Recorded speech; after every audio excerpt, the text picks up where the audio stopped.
Es, lu kenapa Es? Si Es bilang, iya Bang Abim, gue juga nggak seneng sama si Hendra sama si D. Kenapa? Kenapa? Dia ngelakuin begitu di depan gua.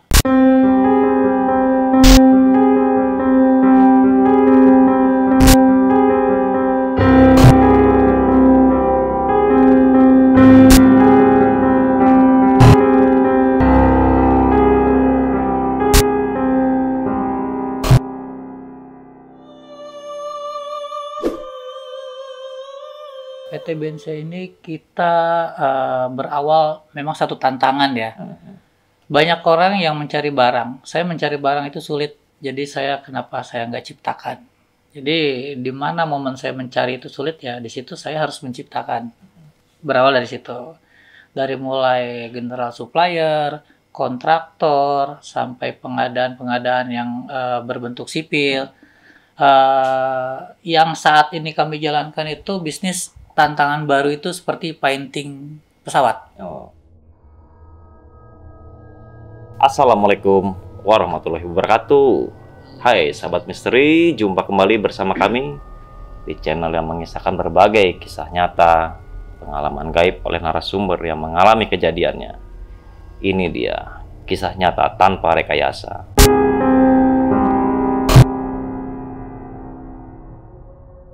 Alhamdulillah pada kesempatan kali ini saya telah berjumpa dengan teman lama saya. Dia itu seorang pendaki. Kita dari dulu sama-sama mendaki, bahkan dari awal masih bekerja bareng ya. Betul. Di salah satu airline swasta. Betul. Tepat di sebelah kanan saya adalah Saudara Abim, atau kita sebutnya dengan Bang Abim. Assalamualaikum Bang Abim, gimana kabarnya Bang Abim? Salam, kabar baik, alhamdulillah. Alhamdulillah. Nah, di sini Bang Abim akan mulai bercerita mengenai apa pengalamannya dan kejadian apakah yang ditemui pada saat ekspedisi tersebut. Silakan Bang Abim. Ini langsung aja untuk yang cerita yang sangat mengesankan. Waktu itu saya di tahun 98, saya 99 itu kan mau lulus sekolah ya. 98 itu ketika saya pulang dari PKL, praktek kerja lapangan. Kebetulan saya anak STM, ya kan. Tapi tetap kita suka berbaur sama yang namanya teman-teman wanita, teman-teman SMA, atau kita semua nggak menutup dengan yang namanya jiwa STM. Nah di situ kita pulang PKL, kita sepakat dari beberapa teman yang PKL di luar zona. Saya kebetulan ada di Jakarta PKL-nya, dia ada yang di Bandung, dan ada pula yang di daerah masih Tangerang Selatan. Kita gabung di situ, akhirnya kita berangkat yang namanya buat refresh ya kan. Kita camping lah di salah satu yang kita sepakati itu di Gunung Salak. Saya itu memang membawa beberapa orang ya, hampir sekitar 8 atau 10 orang, kurang lebihnya 10, tapi yang 2 itu mereka pulang. Jadi ada 6 wanita, 2 cowok, saya dan teman saya, yang 2 itu pulang beberapa saat, tapi begitu udah sore mereka gabung lagi. Jadi pulang sesaat karena mereka rumahnya memang di daerah Sukabumi. Nah, tetap sih kita jadi totalnya 10 ya. Pada saat itu biasa seperti kayak biasanya sebelum mendaki kita selalu ucapkan assalamualaikum dengan warga setempat, kita berdoa. Ya tetap sosialisasi sama teman-teman, saling sapa dan lain-lain. Di situ memang agak-agak aneh pada waktu itu ya. Saya ngelihat teman saya itu dia sedikit agak-agak deket sama si cewek itu. Dia suka atau apa, tapi mereka bilang itu teman. Tapi ya saya terserah mereka lah, itu bahwa mereka yang pasti kita pergi 10 pulang 10. Nah itu kita aman, nggak perlu untuk itu kepribadian mereka. Nah lanjut untuk ke perkemahan, kita selesai berdoa, kita kopi ringan sambil ngobrol-ngobrol, sambil ya snack-snack kecil lah ya. Di situ kan memang banyak warga yang jualan ya. Ada yang masih di camping ground itu ada beberapa rumah yang jualan kopi, mie atau mie instan atau warung-warung di situ ya. Karena kita di situ ngobrol sambil ada hujan-hujan rintik. Sekitar kira-kira jam 4 kita ambil keputusan kita jalan. Jalan itu kita cari perkemahan yang senyaman mungkin waktu itu. yang dekat dengan air, yang dekat dengan yang ada ladangnya, dan kita bisa bikin api unggun. Dari pola pikir kita happy bakar ikan. Sekitar jam 4 kita jalan, setengah 5 kita kelihatannya cuaca agak mendung dan kabut turun. Di Gunung Salak itu kan memang karakter beda, setiap gunung itu kan karakter beda ya. Ada yang berkabut, ada yang jalannya pasir, ada yang ini. Nah di situ yang saya nemuin tuh jalannya agak lumpur dikit. Ketika kita udah mendekati air, kita cari dekat dengan air terjun. Bukan saya dekat dengan air terjun, tapi saya di kaki saya ada air terjun. Nah, ini happy-nya nih, happy endingnya di sini nih. Yang intinya ya, kalau kita dekat dengan air terjun, kita bisa ngambil air di situ, kita bisa masak, bisa apa, itu kan namanya kaki Gunung Salak. Bisa kita minum langsung tanpa kita masak kan itu. Nah, sekitar jam 5 sampai jam setengah 6 itu hujan deras ya, agak-agak deras kenceng, sama kabut juga banyak ya, agak tebal. Saya buka ada 2 tenda. Tenda saya itu ada totalnya ada sekitar 7 orang. Dengan tenda yang muatnya ada 5, tapi kita paksain ada 7. Nah, teman saya itu saya nggak bisa nyebut nama ya. Anggap aja namanya si Hendra lah ya. Si Hendra, anggap aja si Hendra dengan si ceweknya Mr. E. Sorry, Mr. S. Mrs. ya, Mrs. S, ya, Mrs. S dan Miss D. D. Berarti ada dua perempuan ada dua perempuan di situ, ada S dan D, sama si Hendra. Nah, pas begitu hujan mulai lebat, di situ air agak naik, tapi pola pikir saya masih rasional.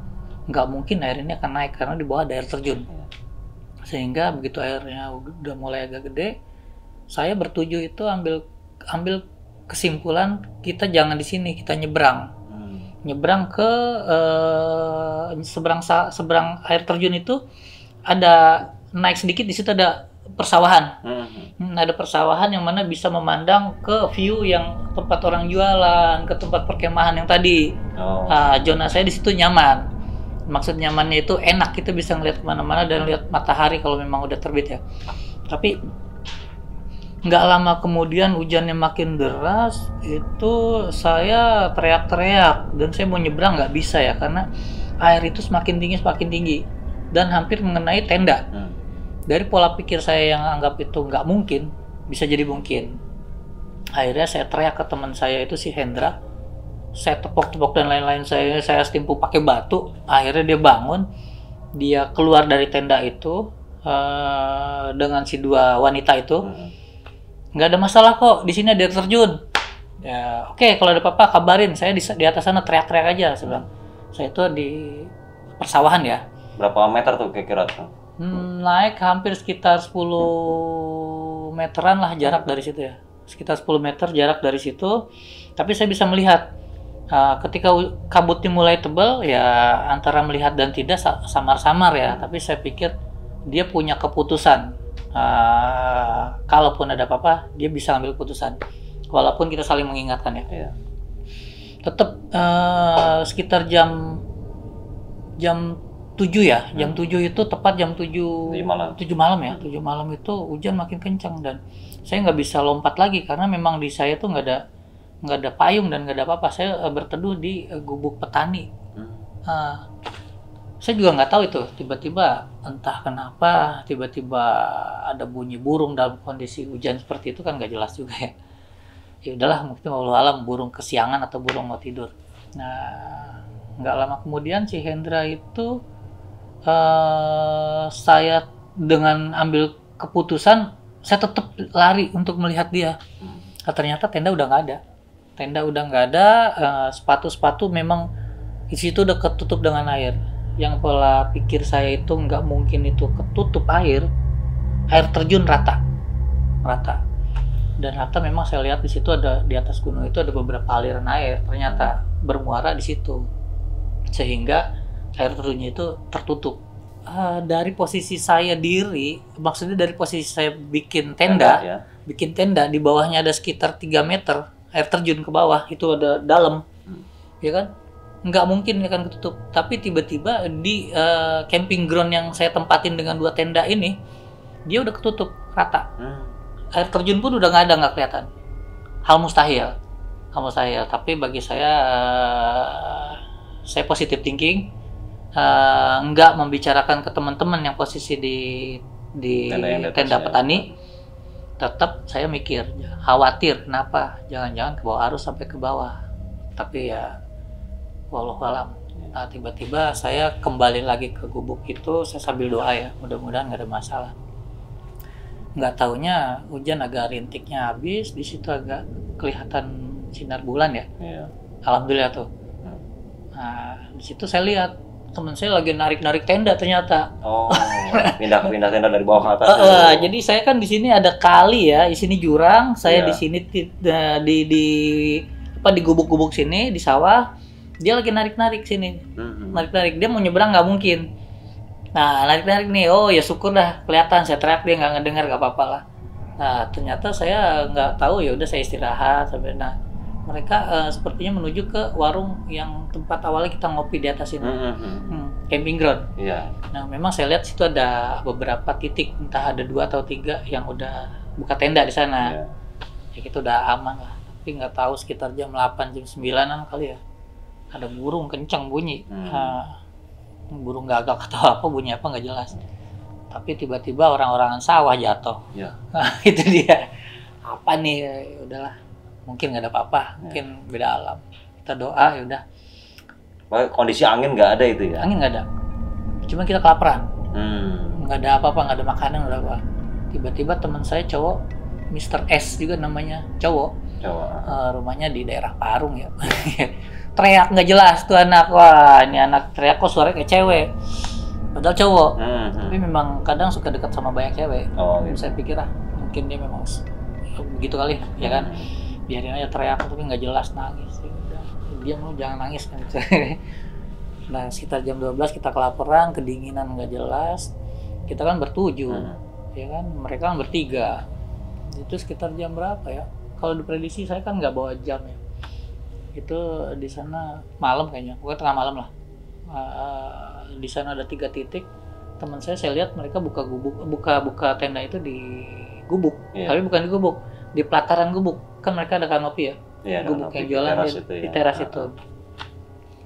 Saya lihat tendanya goyang kenceng. Begitu. Kenapa kok tenda ini nggak kena angin? Kok ini goyang? Jangan-jangan ini nakal ini kan gitu ya. Saya pikir nih anak-anak jangan-jangan kenapa nih, apa main nggak jelas dah, goyang kenceng. Nah, selebihnya entah kenapa itu paginya itu kita selesai berdoa apa gimana, paginya itu air udah surut. Kita langsung kembali ke tempat perkemahan dia. Berarti naik ke tempat yang gubuk itu ya? Ke gubuk itu ya. Nah, ternyata di situ saya lihat dengan si Mr. Hendra dan Mrs. S dan D. Itu si D itu teriak-teriak nggak jelas, kesurupan. Wah, kesurupan. Dia teriak-teriak minta kopi, minta dinikahin, nggak jelas tuh. Nah, si Hendra agak panik. Bilang saya, Bang Habib, aduh gimana ya ini, dia kok teriak-teriak, dia minta dikawinin. Emang kenapa? Nggak kenapa-napa. Loh, kenapa saya lihat? Nggak jelas. Begitu saya lihat, dia pakai selayar pada merah. Di lehernya pakai selayar. Lalu kenapa lo? Ceritanya kenapa? Enggak, ini teriak-teriak nih. Tapi kan di situ memang teriak-teriak meronta-ronta. Saya pikir masih normal. Tapi pas saya lihat matanya merah. Udah nggak normal. Nggak normal ini bukannya seorang dia mungkin ada hal yang nggak terima kali ya. Akhirnya dengan teman saya yang di daerah Sukabumi itu, saya minta tolong ke dia. Bro, lu cabut dulu dong, pulang. Cari orang yang bisa ngerti dong, apa sih ini. Dia turun ke bawah ke Cicurug, bawalah orang yang ngerti, didoain situ, ya. Alhamdulillahnya sih ternyata memang ada yang nggak suka dengan kelakuan yang ada di sini. Udah selesai itu, dia udah normal kembali. si bapak itunya yang mendoakan warga situ dianterin pulang ke bawah. Baru di situ saya kelihatan. Nah, dikupas ditanya Sekupas, langsung ya. saya merinding nih. Merinding kenapa? Karena ini bukannya alam-alam yang kita lihat, ini alam yang nggak kita lihat kan itu. Saya panggil si Hendra, bro sini duduk sama gua. Kita bersepuluh review, ada apa nih? Kita nggak bisa melanjutkan ke atas. Karena apa, dengan kejadian ini gua khawatir ada apa-apa. Sekarang kita cukup di sini dulu, tapi gue pengen tahu ada apa sebenarnya bisa kayak gini. Karena ada dari info dari si bapak tadi, dia nggak senang sama kelakuan lu bertiga. Es, lu kenapa Es? Si Es bilang, iya Bang Abim, gue juga nggak seneng sama si Hendra sama si D. Kenapa? Kenapa? Dia ngelakuin begitu di depan gue.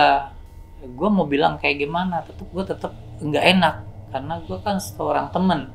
Gue mau bilang, gue takut dia kesinggung, gue nggak bilang, tapi gimana ya, gue malah seolah-olah gue nggak tahu, gue tutup handuk aja, gue tidur. Dek, lu kenapa Dek? Gitu.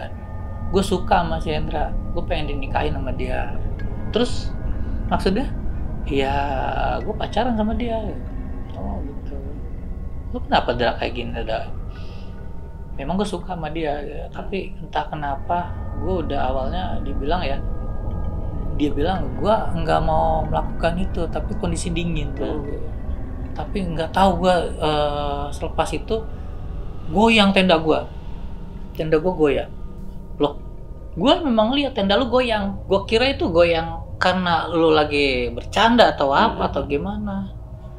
Si Hendra bilang, enggak Bim, gue ngelakuin kayak gitu. Itu goyang dan gue sadar goyang. Si cewek gue juga tahu itu goyang. Akhirnya gue ambil keputusan, oke, nggak usah, stop. Nah, jangan kayak gitu. Ini udah bukannya angin, bukan apa, ini alam. Oke, diambil kesimpulan seperti itu, dia stop. Nah, entah jam berapa si si D ini meminta sama si Hendra ya. Si Hendra bilang ke gue juga ya, bukan gue Bim yang kedua, tapi si D yang minta ke gue. Minta ke gue. Akhirnya minta ke gue, ya gue otomatis refleks Bim, dia bilang gitu kan. Akhirnya refleks begitu lagi. Begitunya gimana? Gue nggak ngerti nih. Ini bahaya nih. Lu melakukan sampai hubungan seperti di luar dari zona dan zona lagi, ke dalamnya lagi. Enggak ke dalamnya lagi Bim, tapi ke dalamnya doang. Oh, jadi lu nggak sampai ke dalamnya lagi kan? Enggak. Oh ya udah. Kalau kayak gitu, gue ambil kesimpulan sekarang atau keputusan bersama, gue nggak berani naik ke atas lagi. Gue khawatir. Nah, berarti ya sekarang kita turun ke bawah. Tolong lu juga jangan kayak begini lagi, gitu kan. Ya, akhirnya kan si D juga kan kesakitan badannya. Kesakitan itu bukannya jiwa dia. Dia teriak-teriak, minta kopi, minta dinikahin, nggak jelas. Dan dia mau bunuh diri, mau lompat. Itu mau lompat. Dan setelah itu gue coba konfirmasi juga ke tenda yang sebelah. Oh, yang ada pendaki lain ya? Pendaki lain, itu dia dari Depok. Dari Depok, dia bilang, memang awalnya gue lihat itu goyang kenceng. Tenda gue nggak goyang, dia bilang gitu kan. Tapi gue nggak enak. Gue mau ke situ ada apa atau gimana, gue nggak enak. Karena gue lihat mereka memang habis kehujanan dari bawah. Kelihatannya gue bawa sepatu, bawa barang-barang. Ya akhirnya sih gue juga ngelihat di situ sepertinya ada kayak bukan binatang, bukan makhluk, kayak bayangan gede. Gue mau ke situ juga gue nggak enak, kata si tenda yang di Depok.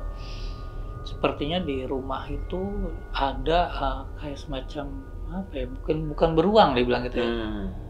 Si orang Depok itu bilang ke gue kayak semacam binatang gede tapi badannya aja sama kepalanya. Kakinya nggak gitu kali, badannya besar, kakinya nggak kelihatan ya. Nah itu si tenda itu kayak dicolek-colek gini, bukan dipegang, dicolek-colek gini. Oh, pakai jarinya. Pakai jari ya, kata dia. Gue bilang, gue nggak ngelihat, bukan dari jauh. Enggak, gue yang ngelihat jelas di situ ya kan. Gue yang jelas itu anak Depok. Akhirnya gue kontaknya, gue tukar-tukaran dan lain-lain. Besokannya dia cerita sama gue, bro, memang benar gue ngelihat jelas itu. Setelah itu juga teman gue juga ada yang surupan. Ya, tapi gue kemarin nggak cerita ke lu katanya gitu kan. Karena gue nggak enak. Akhirnya ya teman yang di Depok juga ada yang kesurupan, teman gue ada yang kesurupan. Dia Supan ini sama ya teman dari Depok. Supan apa dia minta apa?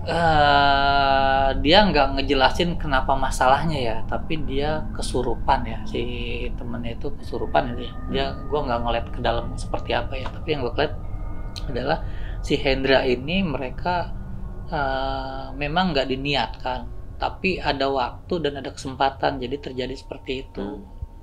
Dia sih bilang seperti dia nggak niat, tapi kondisi dengan keadaan seperti itu dia melakukan itu, akhirnya goyang. Jadi ya histori yang paling serem itu adalah ya itulah pendakian di situ yang kita nggak tahu, pokoknya kita harus was-was itu adalah jangan pernah deket air, karena kita nggak tahu ada air dadakan di atas itu banyak yang bermuara di satu titik jadi besar. Itu pelajaran banget. Pokoknya intinya kalau untuk mendaki kita dekat gunung, tapi jangan coba-coba deket banget dengan air. Itu bahaya. Ketika hujan itu mereka bermuara menjadi satu.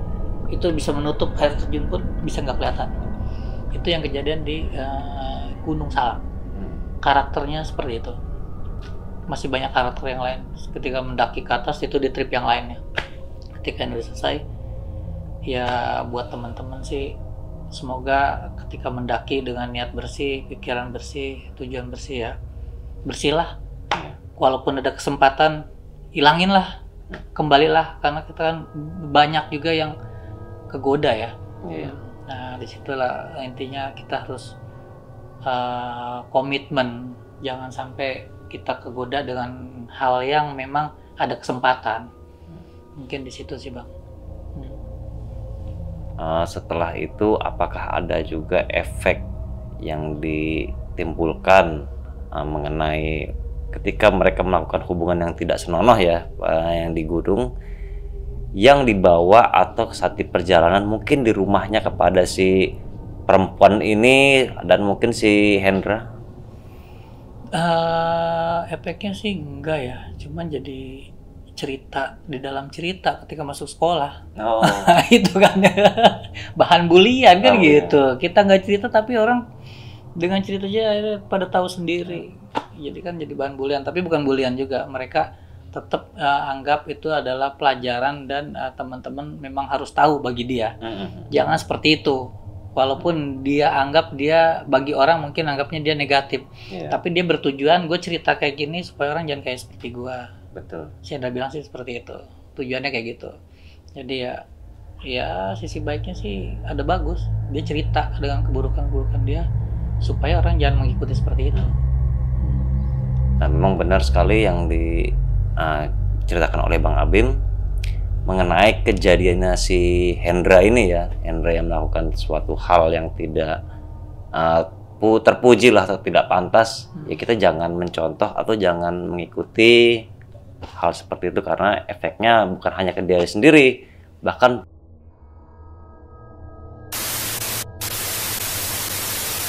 ini kita trek yang ini di lewat Cidahu. Dan memang dengar-dengar setelah saya turun misteri Cidahu itu rame. Di perguncangan banyak yang kesurupan, banyak yang mistik-mistik seperti itu. Saya awalnya nggak tahu dan nggak percaya. Saya coba, ya saya alamin memang ada. Dan tim saya pun membenarkan itu. Karena memang bukan tahayul, bukan ini, dunia lain pun ada di situ. Itu dari tim saya yang mengalaminya. Ya alhamdulillah ceritanya sangat berguna ya dan sangat menarik lagi yang untuk kita dengar. Bahkan kita perlu ambil sisi positif dari setiap cerita atau kejadian. Nah, karena memang orang lain yang mempunyai pengalaman tapi tidak ada salahnya kita mendengarkan. Mungkin itu bisa menjadi nasihat buat kita atau menjadi salah satu kebaikan untuk kita pada saat mendaki. Nah, teman-teman, sekali lagi ini terima kasih kepada Bang Abim. Lain kali mungkin bisa cerita lagi Bang Abim ya. Besok ada cerita yang lain. Oke. Cerita terakhir itu waktu saya naik di Gunung Gede. Nah, ini dia menarik sekali. Nanti kita cerita itu saya kesasar. Karena apa ya? Maaf, ini ada teman yang udah almarhum. Mungkin mereka baru pertama kali naik gunung ya. Saya nggak tahu atau gimana. Kita memang akan rencana mau naik itu ada event yang besar. Kita bawa ikut juga kan kalau nggak salah. Nah, teman-teman penasaran ceritanya gimana? Pasti saksikan terus Saksi Misteri, channel Rekam Media. Kita mengangkat petualangan horor. Petualangan tidak hanya di gunung, tapi di sungai, di rock climbing, atau di arung jeram, atau dimanapun. Saksi Misteri mengangkat dan mengulas mengenai kisah-kisah petualangan horor. Sekali lagi teman-teman, jangan lupa dukung channel Rekam Media, like, subscribe, share, dan komen agar kalian tetap terhubung bersama kami. Terima kasih. Wassalamualaikum warahmatullahi wabarakatuh. Salam tak kasat mata.